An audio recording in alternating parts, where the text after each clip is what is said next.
So Nils asked, if you were going to A/B test one thing on a landing page, what would you test first? The headline, the image, or the call to action? So if you don't know, an A/B test, a strict A/B test is where you change one thing on a web page, and then you show the two versions of the page. You show version A to say 50% of people, and version B to another randomly selected at random, the other 50% of people. And then you have a conversion that you want to happen. So generally speaking, let's say you've got a landing page and you want somebody to read that landing page and then buy your book.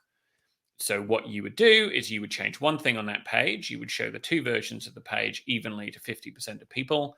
And then you would see which version got more people to buy your book. And then you could reasonably say, well, the only difference was that I changed this thing, and therefore that version won. And I should now show that version to 100% of people and run another test.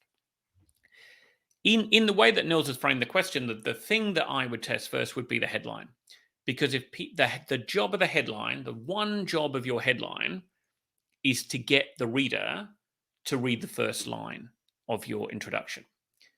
It's one job. That's all your headline is supposed to do, is to get somebody to read the next line.